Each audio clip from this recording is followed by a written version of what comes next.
One guy who you're going to see in a couple of days here is Vinny Petrangelo, who was on staff last year. His parents actually came over. I mean, it's 5 minutes for them because they're right there in the Traverse City area. Vinny's parents, his brother wound up coming to the game. We ran into them at the country club for a little bit, and then you guys will be seeing Vinny here in a couple of days up in Anchorage. It's a great segue, and that's kind of how we finished a little bit of our talk yesterday with our team. Wrapping up the Ferris State weekend, looking ahead to Anchorage, is that they know who we are. They've got a pretty big advantage going into it. That Vinny was on staff with us last year, knows the majority of our personnel. You make small tweaks and you change some of the way you do things. But for the most part, our identity is our identity. And so Vinny's going to know all the things we like to do and the ways we like to play and forecheck and on and on. And so, they're pretty big advantage to know like that pre-scout. It's not just watching video and trying to figure out why they run the system or what some of their reads are when their D can pinch down, et cetera. Vinny knows who we are, and he's did a great job with us, and we think highly of him. I know he spent some time on the road recruiting with some of our staff. We text, pretty much weekly at least, and touch base as well. So it'll be fun to bump into Vin. And, I spent 2 years coaching at Anchorage as well. And so I'm excited to I like going up there. I think it's a great city.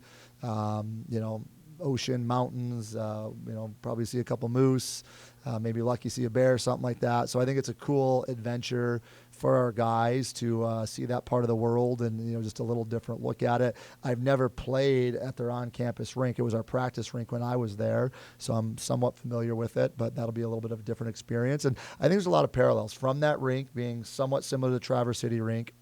The style of play Anchorage has like Ferris. They've got a bigger, older forward group that like to get to the net just like Ferris State. So there are some parallels in terms of style of play. That makes it a little bit easier. You don't have to totally change the mindset of guys to a totally different system and some different adjustments we do within it. So there should be some help in our preparation that we saw a team that does parallel a lot that way as well. How do you make your decision on, obviously you're going to go to Anchorage, you can't take everybody with you up there like you've been taking a lot of guys with you on some of these trips because they're shorter, but this is going to be a travel party, so you got to make a decision by Wednesday, I would think, who's going to make this trip, and then you're going to drive to Detroit, bus to Detroit, and then get on a flight and fly all the way to Anchorage. Yep. No, exactly. You got the travel part you got right. And probably decisions, quite honestly, probably post-practice today.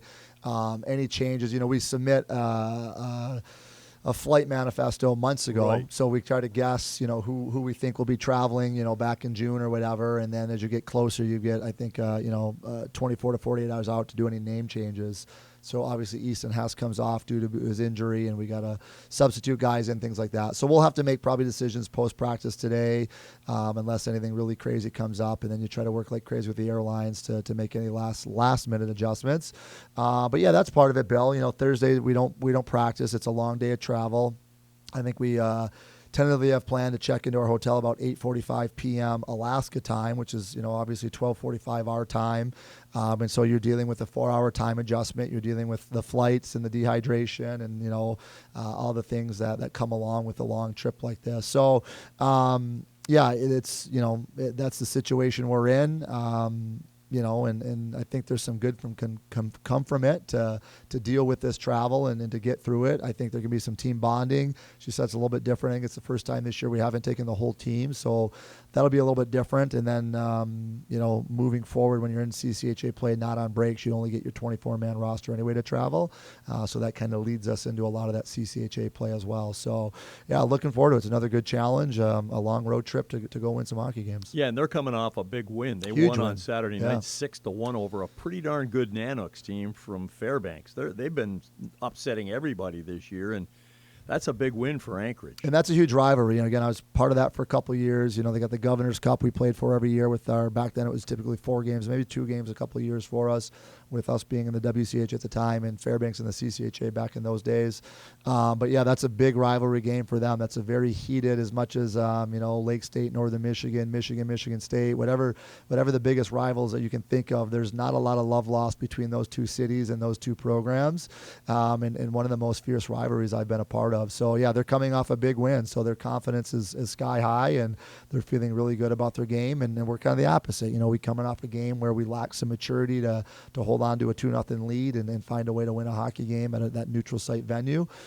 So again, we've got to get to work here and get better and find a way to get healthy, or the guys who can play take a step here, take a step and be better.